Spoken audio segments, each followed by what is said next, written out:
김경래의 최강 시사.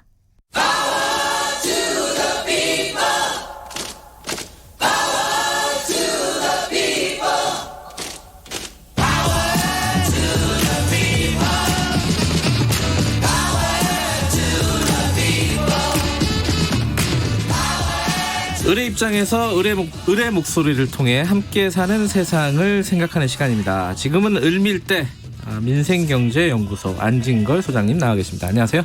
네, 안녕하십니까. 올해 마지막 을밀대입니다. 예. 그래서 정말 1년 내내 이렇게 을들의 목소리를 대변해 주셨다는 거 너무 고맙습니다. 대변이야 소장님이 하셨죠. 아닙니다. 우리 을밀대와 KBS 제작진들의 또 그런 좋은 마음씨가 있어서 가능했는데, 제가 오기 전에 방송법을 찾아보니까 실제 6조쯤에 방송은 사회경제 약자들, 소외된 분들의 목소리를 더 많이 대변해야 된다라는 규정이 있더라고요. 그래서 어떤 분들은 편파적이라고 하시는 분들이 있는데, 그게 아니라 원래 방송은 국민 모두의 것이 공적인 자산이라서 서민들이나 사회적 약자의 목소리를 더 많이 반영이 되어 있다. 네. 그렇게 따뜻하게 이해해 주시면 될 것 같아요. 법에도 그렇게 되어 있다. 법에 그렇게 되어 있다 그러니까 좀 부끄럽네요. 좀 더 해야 되는데. 아니 근데 우리 뉴스타파나 KBS가 그런 보도들 줄기차게 많이 해주시잖아요. 고맙습니다. 다시 한번. 그래서 오늘은 민생 뉴스의 베스트와 워스트를 좀 뽑아보려고 합니다. 예. 먼저 베스트는 좀 민생 뉴스, 훈훈한 뉴스겠죠? 예, 훈훈한 뉴스들이 많습니다. 네. 저는 이제 우선적으로는 전국적으로 생활 밀착형 정책들이 확산되고 있다는 거 꼽을 겁니다. 네. 많이 이제 우리 오늘 아침 라디오만 해도 삼성이 기부금 낸 것까지도 사찰을 한 뉴스, 조국 전 장관 뉴스 하면 입장에 따라서 막 갈등도 있었고, 아직도 우리나라 재벌 대기업들이 노조를 파괴하고 심지어 NGO까지 공격하는 거 보면 한심하기도 하잖아요. 근데 이제 이런 것만 생각하면 가끔은 사는 게 좀 짜증날 때가 있는데, 그래도 보시면 지금 서울시 같은 경우는 따릉이 같은 공공자전거, 그다음에 대전시는 타슈, 타슈예요, 이름이. 창원시는 누비자, 광주도 재밌습니다. 뭘 것 같으세요, 앵커님? 광주? 애청자 여러분들도 한번 생각해 보세요. 타브러 이거 아니에요? 타브러하고 타랑깨가 경합하다가 타랑깨가 돼버렸답니다. 타브러가 있었군요, 진짜로. 그러니까 이런 좀 훈훈한 뉴스들, 생활 밀착형 정책들이 굉장히 많이 퍼지고 있다. 이제 주민자치도 예전보다 많이 가속화돼서 그것뿐만 아닙니다. 대중교통 조조 할인이라고 해서 사실 아침 일찍 우리 최강시야도 방송하시려면 6시 반 전에 대중교통 이용하셔야 되잖아요. 만약 우리가 대중교통 이용하면 6시 반 전에 지하철이나 버스를 이용하면 20% 요금 할인해 주는 이런 생활 밀착. 요건 저는 7시까지로 연장해야 된다고 호소드리고 있는데, 서울시에서 경기도까지 확산됐고요. 여전히 미진하긴 하지만 제로페이로 공공시설물 할인이라든지 여러 공공의 할인이라든지 그다음에 중소상공인들이 그걸로 카드 수수료가 안 되니까 이것도 예전에 비해서 많이 지금 확산되고 있고요. 특히 최저임금 인상 때문에 우리 중소상공인들이 많이 힘들었던 게 사실입니다만, 이분들에게 올해 초에 신용카드 가맹점 수수료가 대폭 인하됐습니다. 그것은 한 프랜차이즈 조사해 보니까 1년에 550만 원 정도의 영업이익이 늘어나는, 그러니까 카드사의 수수료를 자기 매장에서 안 주니까 무려 그게 550만 원의 소득 효과가 생겼다는 보고도 나와 있고요. 그다음에 근로장려 세제라든지 아동장려 세제는 실제 이제 일을 하는 노동자들이나 자영업자, 우리 국민들이 대부분 노동자이면 자영업자로 살잖아요. 근데 너무 소득이 적어, 월급도 적고, 그런 이분들 일은 일대로 하는데 소득이 적으면 또 얼마나 힘들겠어요. 그러니까 그분들에게 특별히 100만 원 안팎의 장려, 세금, 근로장려, 일종의 급여를 더 주는 거잖아요. 근로를 열심히 하는 거에 대한 국가가 이제 잊지 않고 도와주는 건데, 이런 것들은 굉장한 호평을 받고 있습니다. 그다음에 고등학교 무상교육 올해 2학기부터 전격적으로 실시하고 있지 않습니까? 올해는 3학년, 내년에는 2학년부터, 내후년은 1학년부터. 이것도 OECD에서 우리나라만 안 하고 있는데, 우리나라 완전히 이제 그래요? 고교 무상교육이 제일 꼴찌긴 하지만 드디어 이제 완전히 한국도 민생 복지에 있어서는 OECD의 꼴찌나 막내긴 하지만 그래도 본 궤도로 올라가고 있다라는 평가를 받고 있습니다. 제도적인 거, 정책적인 거, 이런 좋은 뉴스들도 있었는데, 사실 사건 중에 굉장히 훈훈한 얘기들도 올해 꽤 많았어요. 지난주에 장발정 부자 우리 이제 설명하면서 아직도 장발정 부자가 있다는 거, 레미제로가 있다는 건 충격적이다. 밥을 굶는 사람도 있구나. 근데 있습니다. 지금 방학 동안에 이제 학교에서는 요즘 친환경 무상급식을 하잖아요. 이것도 굉장히 잘된 제도죠. 이제 부모님도 도시락 싸기도 힘들고 비용도 많이 나오는데 그게 전부 무상이 학교에서 따뜻하게 공급해 주니까 부자이 가난아이 상관없이 굉장히 호평을 받고 있는데 근데 방학 때면 어떻게 될까요? 이게 문제잖아요. 이제 방학 때 밥을 결식아동이나 빈곤아동이나 급식아동이나 급식존아동 이게 한 28만 명쯤 되고요. 그다음에 빈곤가정 아동은 최대 67만 명 정도로 추산이 됩니다. 그러니까 이 급식존아동은 수치가 나옵니다. 왜냐하면 전국 지자체에서 급식 카드 같은 걸 주잖아요. 근데 그 금액이 너무 적습니다. 4,000원에서 5,000원입니다. 어디 가서 식사할까 우리 아이들이요.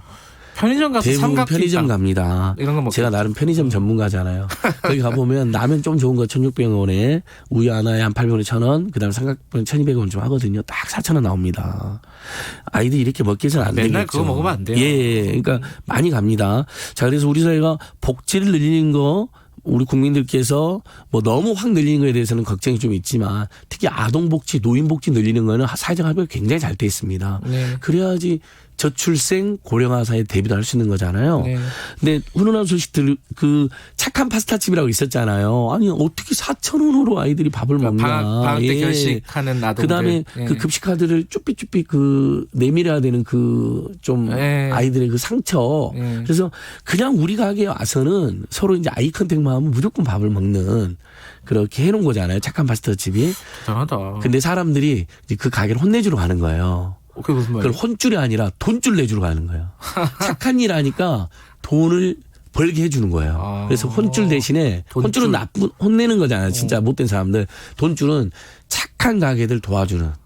그게 파스타집이 그런 파스타집이 생기고 결식 아동을 돕는 그리고 손님들도 많이 줄을 서서라도 가는 거예요. 돈줄 내주러 가주자 이러는 거죠. 이건 진짜 훈훈하네요. 이거 너무 훈훈하잖아요. 그러니까 저번에 올해 뭐 서울대라든지 학생들이 그 폐지 죽는 우리 어르신들 위해서 아주 아주 가볍게 몰 수 있는 수레를 만들고 그 수레 양쪽에 동네 자영업자들이 광고를 붙여서 한 달에 7, 8만 원을 벌게 해주는 거예요.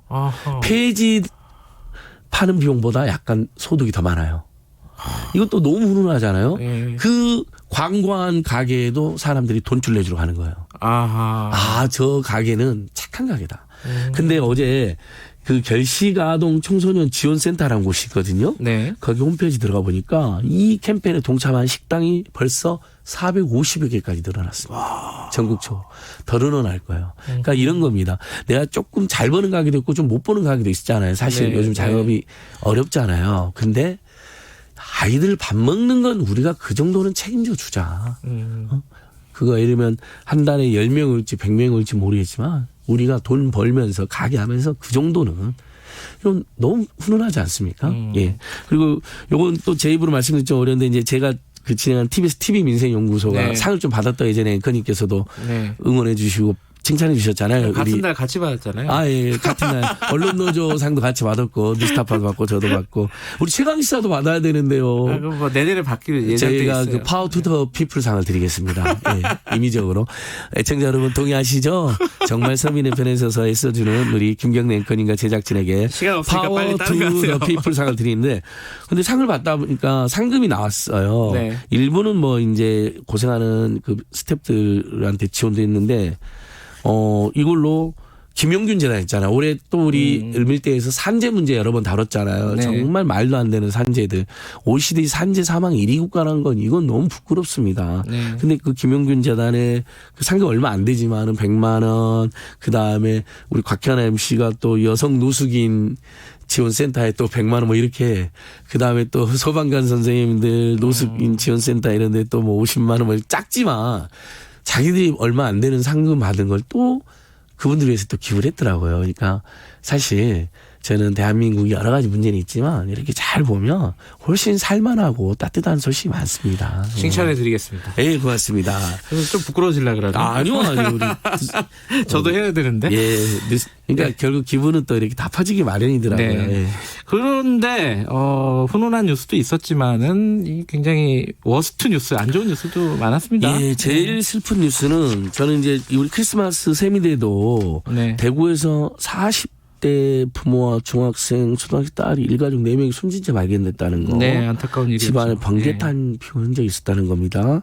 그다음에 또 몇 달 전에 성북동에서도 일가족 4명, 양주에서도 50대 가장과 아들 둘, 그다음에 제주에서도 아이 둘과 이렇게 부모들이. 그러니까 극단적인 가족 참사인데 두 가지 면이 있어요. 이건 그러니까 우리 사회가 아직도 최저 안전망이 안 됐다는 겁니다. 그러니까 네. 사업이 실패하거나 가장 중에 한두가 아파버리면 송파 세모녀도 그랬잖아요. 이번 장발장 부자도 식구가 4명인데 아빠가 아파버린 거 아닙니까? 네. 이런 상황이 돼버리면 이러면 기초생계비를 받는다 하더라도 4인 가구 기초생계비가 135만 원입니다. 네. 1인 최저임금도 안 돼요. 그렇죠?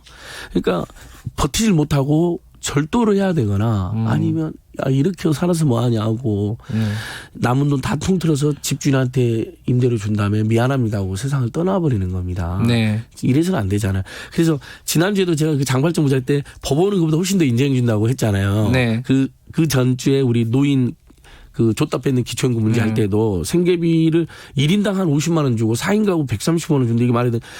법원이 파산에 생할 때, 그러니까 저는 다시 한번 혹시 궁지에 몰려 있는 우리 시민들이 있다면 그 특히 빚 때문에 많이 동반 참사를 겪거든요. 네. 파산이나 희생제도가 있다는 거, 그다음에 주빌리은행이라든지 장발장은행이라든지 여러 걸 돕는 은행들이 민간에 있다는 거 다시 한번 말씀드리고 네. 정부에서 긴급복지해 주는 데는 129 전화를 하시면 129. 예, 우리 네. 최강시 라디오 전에도 광고 나와요. 그 아주 어려운 사정일 때는 모든 복지 서비스를 알려준 129나 120으로 약간 원스톱 서비스 같은 거거든요. 다 알려줘. 그러니까 본인의 상황과 처지와 조건을 설명해드리면 거기에 네. 맞는 복지 지원 서비스 있잖아요. 긴급 복지 지원도 있고 한부모 가정 부모도 있고 기초생활급여도 있는데 법원 파산회생에서 제가 다시 한번 살펴보니까요. 법원은 우리나라 정부가 주는 최저생계비의 2배를 최저생계비로 인정합니다. 그러면 한 300만 원 가까이 되겠네요. 4인 가구는 135만 원이잖아요. 네. 그러니까 파산회생 이거잖아요. 너가 생계비를 제외하고는 나머지 다 빚 갚는 데 써라는 제도이거든요. 예. 그렇게 해서 몇 년 동안 내면 나머지 빚은 이제 면해 준 다음에 사회로 복귀시키는 거거든요. 결국은 예. 그냥 그게 훨씬 더 사회 유리하기 때문이에요. 그 사람이 동반 참석을 예. 벌리거나 아니면 계속 빚 때문에 있어 경영활동 못 하는 거나. 그러니까 사인가 아까 135만 원 생기만 준다 그랬잖아요. 법원은 여기에 대해서 260만 원 정도를 인정합니다. 그러니까 법원은 아는 거예요. 2배네요. 예, 예. 법원 생계비는 지금 최저생계비는 중위소득의 30%만 주는데 법원은 예. 중위소득 60% 딱 2배를 줍니다. 그러니까 법원이 보수적이면서도 합리적인 거예요. 사람이 살려면 그 정도 돈이 있어야 되는 걸 법원은 경험칙으로 알고 그걸 제하고 갚아라 그러는 겁니다. 물론 네. 사안의 성격은 다르긴 하지만 어쨌든 그걸 잘 참조해야 된다. 우리 정부가 우리 예. 사회가. 그래서 많은 국민들이 제가 을밀대에서 올해 내내 제가 가장 많이 한 멘트가 뭐냐 생각해보니까 이거더라고요. 무슨 참사나 장발장 부자 사태만 생기면 우리나라 복지제도 왜 이 모양이냐고 막 다들 지적하고 예산 늘려야 된다고 막 이야기하다가도 네. 막상 예산이 늘어나 제도를 개선하며 자기들이 책임져야지 정부 국민 세금으로 도와주려고 그래 막 하면서 갑자기 냉정해지는 분들이 일부 있는 거예요. 정치인들 예. 중에도. 이제 최소한 아이하고 노인분들은 아이는 아직 경제적 능력이 없고 노인분들은 평생 우리 사회와 가족들에서 애써주신 분들 아닙니까? 이 두 그룹에 대해서는 돈 없다는 이야기 하지 말고 국민세금 아깝다는 이야기 하지 말고 먼저 챙겼으면 좋겠어요. 그러면 아이하고 노인은 집이 또 대부분 빈곤 가정이거든요. 네. 그 가장들이 그걸 책임지지 못하니까 30대 40대 부모들이 극단적 선택을 고민하게 되는 거고.